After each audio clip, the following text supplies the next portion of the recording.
Peace, everyone. I've just started watching that Afterlife, starring that Ricky Gervais. I've never really watched any of his shows. I've watched a couple of his like stand-ups. He's very witty, isn't he? It's not really my type of comedy, but I did actually watch all of his stand-up, a couple of his stand-ups, because it's funny at the end of the day. You know what I mean? It's like, I'm saying that it's not my cup of tea, but obviously he is, because I watched the whole of his stand-up, and not just one, a couple. So obviously it does appeal to me. So I can't really say he's not my cup of tea, can I? But let's look. All right then. Look at it this way. It's not like someone who would like normally look for. If I was looking for comedy, I just happened to like stumble upon him, type thing, because I thought, oh, let me click on it, try him out, see if it's any good or not. And yeah, he's good, man. Ricky Gervais is good. I haven't actually watched any of his like sitcoms like that Office. I know that was like quite big. I've never actually watched it yet. Again, I'm saying it again, not my cup of tea, but if I start watching it, I might start loving it. You know what I mean? So I think I might give it a try. I did like that Idiot Abroad. Oh God, I forgot the bloke's name. The guy that they send on holiday all the time. When I first watched that, I couldn't make out whether the bloke, I can't remember his name for the life of me. I think he's from Manchester. It's got that Manchester accent, hasn't he? I thought to myself, he's either odd or he's an absolute comedy genius. Because the way he just comes out with stuff, his way of thinking's hilarious, isn't it? I can see why Ricky Gervais put this guy on. You can see I was just captivated when I first watched it. I was like, nah, is this guy having us all on or what? Is he serious or what? Yeah, very, very funny. Very hilarious. That's bugging me now. What the hell is his name? It might come back to me. But yeah, I'm going around this the roundabout way. So anyway, I was like flicking through Netflix, and like that Afterlife passed by with Ricky Gervais. I thought to myself, oh, let's give it a go. So I started watching it now, and it was like, it's very dark. It's very, very dark. It's about this bloke, Ricky Gervais is the main character, and he's just lost his wife that he's had for many years, about 20 odd years. And long story short, is absolutely struggling with the loss of his wife. Absolutely struggling. You know what I mean? He basically doesn't want to live anymore. And he's taking it out on the world. You know what I mean? There's no filter anymore to how he talks to people and how he affects them with the sharpness of his tongue and everything. But that is like the comedy aspect of it, because the dry wit and sarcasm, it's brilliant. Ricky Gervais is good. It really is. But yeah, he works for this newspaper as a journalist. You know, one of them free newspapers of like a local town or village or wherever it is. I mean, really rubbish headlines and stories. You know what I mean? It's like cat found up tree and stuff like that. So one of them ones, mum was just like, he's just had enough. Just wants to end it all. So it's very dark. And I thought to myself, I don't want to watch this. Do you know what I mean? The darkness, Because at this time in my life as well, where there's a lot of death of loved ones and illness and stuff like that, I don't want to be reminded of it, you know what I mean? I was like, I might want to switch this off. But I couldn't, because of the humour that's underpinning it all. Do you know what I mean? And probably because subconsciously I'm connecting to it anyway, because of my losses and my heartaches. I can't turn away from it. So anyway, long story short, again, he's like having this conversation, because part in the story he always goes to his wife's grave, and there's always this elder woman, her plot's right next to his, and she's lost her husband. So throughout the episodes, they continue to like meet, because they're always bumping into each other. So they're going to have a little talk and reminisce with their deceased partners at the same time. So she basically asked him this one time, how you feeling and all that, and he says, it's a crossroads in the story where some significant events has happened, and he's just starting to see a little glimmer of light again in this dark tunnel that he's walking through in life, and he's starting to see the brighter aspects of the human condition again, and it's starting to pull himself out of his deep depression. And he says, not contemplating suicide anymore, with his usual wit. And it all of a sudden dawned on me when he said that.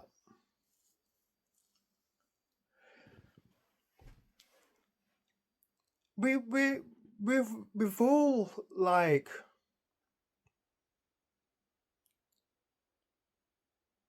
by the looks of things, participated in our own suicide, as in taking this journey through life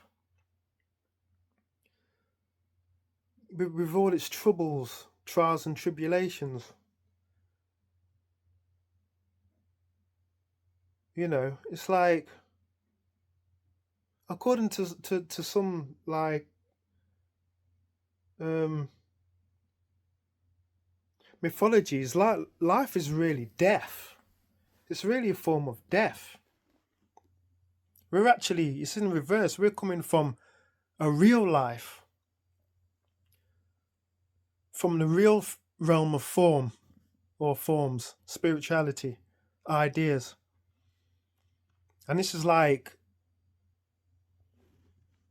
practically Hades. This is death. So the soul's like,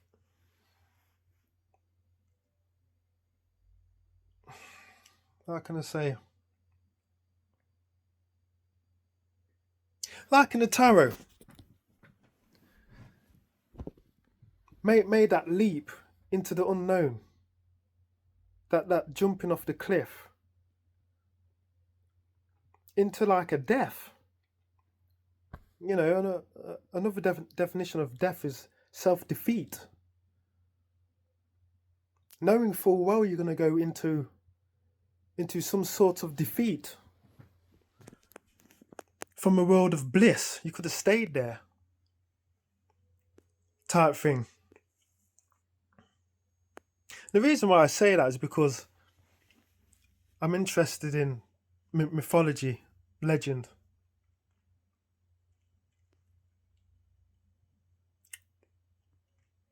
and all the stories that come with it. So the reason why that brought all of that up is because, like, I'm reading this at the minute, The Hero with a Thousand Faces by Joseph Campbell. It's a famous mythologist. And in the book, this charts the hero's journey and all aspects of the hero's journey from start to finish. So we're all living like in this shared initiation. I mean, we're all going through our own personal hero's journey to get back to that source, but pulling all the fruits of our labour with us through the trial and tribulation and the toil of this life, its ups and its downs, its joys and its sorrows, type thing. That's why that clicked to me when I was watching that little bit in Afterlife, because it corresponded to what he talks about in the book regarding myths and all of that. Carl Jung talks about the same thing, but through dreams. Dreams is like your own personal myth. It's got all these archetypes and stuff, and the hero is like a archetypal allegory. So we're all our own hero, and we're all taking part in the different settings of the hero's journey, as it were.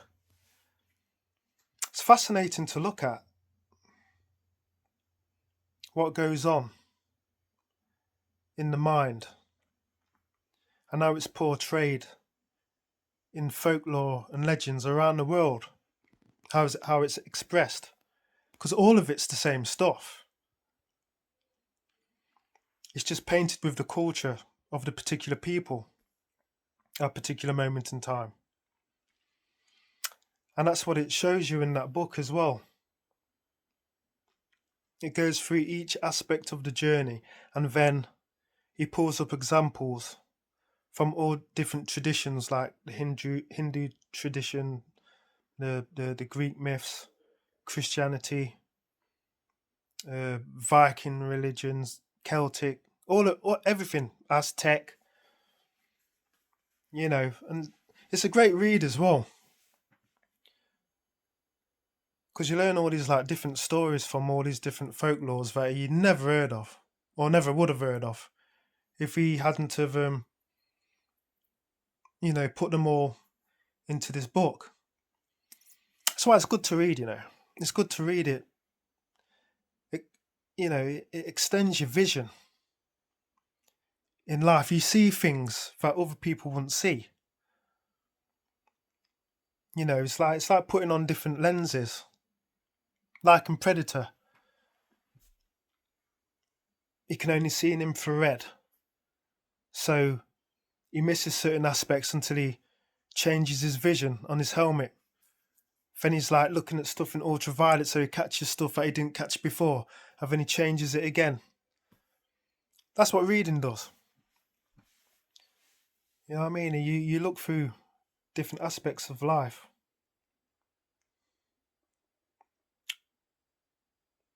So yeah, it just jumped out on me. That's why I thought I'd share it with you while I was watching the old Afterlife. And another thing as well, because I'm connecting with it as well, because his character, to make things worse for the character, is that his father in the show is in a rest home because he's got it looks like dementia or Alzheimer's, one of the two, but his memory is absolutely gone. So most times he goes to see his dad. His dad doesn't know who the hell he is.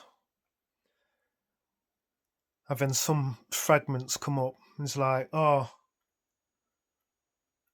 where's the wife? You know. But I don't think he actually knows it's his son. But he's just got fragments of his wife.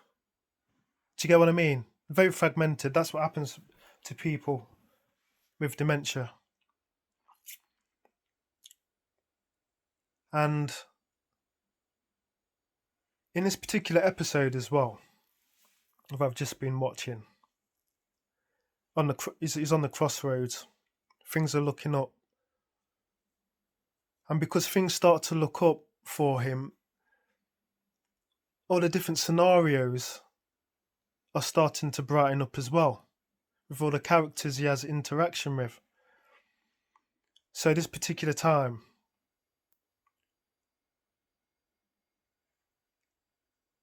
a little light's turned on within his dad, and he recognizes him for a split second. He's like, oh, is that you? And he's like, yeah, it's me, Dad. Yeah, it's me. He goes, you wrote on the wall, didn't you? So he's remembering stuff from the past, and it's like, yeah, I did. So you can see it's starting to brighten up. Ricky Gervais's character is starting to connect again with the positive side of life, and you could see the warmth starting to come back into his heart, type thing. And it just reminded me that little bit there hit hard. It just reminded me of my mom, because my mom's in the home. She's been in the home for a good few years now, and dementia's just taken her. She's just a mere shell, and it just brought back them particular memories of those moments in time where my mum was in the exact same stage as what his dad is in the show, where she was very fragmented. She'd start to bring up stuff from your childhood because she's locked in a particular moment of time in her mind, thinking that you're probably 10 or 8 years old, and she's talking to you from a particular day that she's playing over in her mind, and she's like, oh, are you still going around to such and such's house and this, that and the other, and something that you've forgotten years ago, but she's playing it out in her mind. And that's what got me. That reminded me of my interaction with my mum. And to be honest, it just brought out emotion in me. I started crying, to be quite honest with you. It's very painful. Very painful. Your parent, and the mind's like 1 foot in, 1 foot out. And it gets to the point where they don't even remember who you are. And then you get them little fragmented days where they do remember who you are, but it's like shadows of your former self from childhood and stuff. But I don't exactly remember who you are now, type things. It's very, very, very painful. So yeah, I love the show. I love the show. I think for reasons like,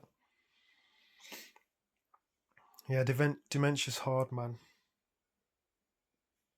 My particular situation's got to the point where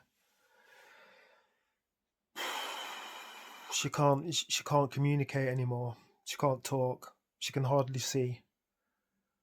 She can't hear, and she just lumped over like that.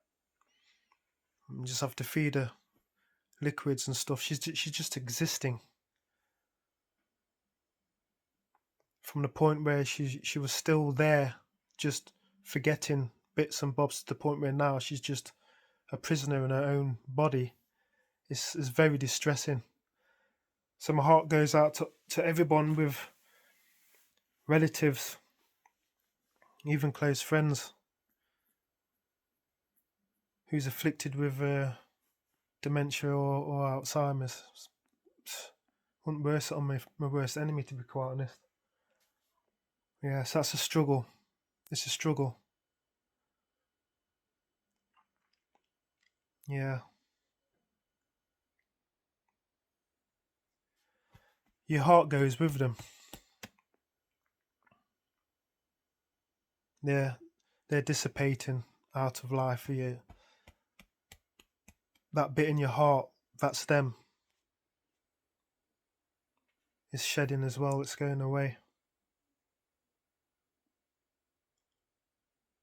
Life, man. Life's an initiation. It really is. The ups and the downs. We're going through it and we feel it. The trick is to understand now. As in, die before you die. So when you die, you can live.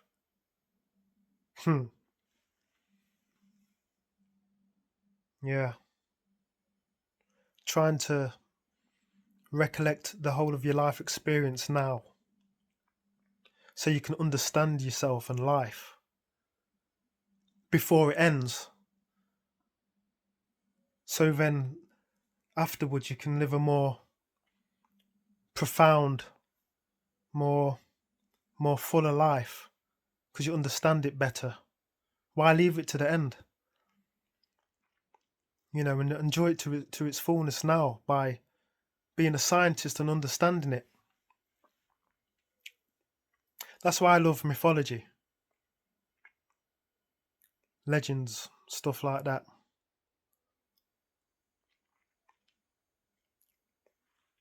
Because it's a science of what's going on inside. Because we're much more than flesh and blood. You know what I mean? When you have interaction with people, you leave your fragrance, because that's the bigger part of yourself anyway. As in your soul or your spirit, whoever you have interaction with, they'll remember you, or they'll try not to remember you, depending on how you act or the energy you give off. Because we are much more than. We're much more than this. We're little droplets from the great ocean of life itself. We're not separate from it. It's just this skin, flesh and bone that gives us the illusion of separation. We're not separated. We are it. But anyway, that's enough of my philosophizing. But yeah, I thought I'd share that with you. Afterlife is a brilliant show, and The Hero with 1,000 Faces. Once you read this book, you'll see that all mythology is all the same. No matter what religion it is, no matter what folklore story it is, it's all the same stuff, because there's only one life. You know what I mean? It's got many guises, but it's the same. But yeah, enough of me. Thought I'd share that with you. If you can get anything positive out of it, good. if I've bored you, good. Then you won't waste time on clicking on any of my videos again. So at least I've saved you time in the whole negativity of it. so it's a good thing I've raised, isn't it? But anyway, enough blabbing. I'm gone. Peace.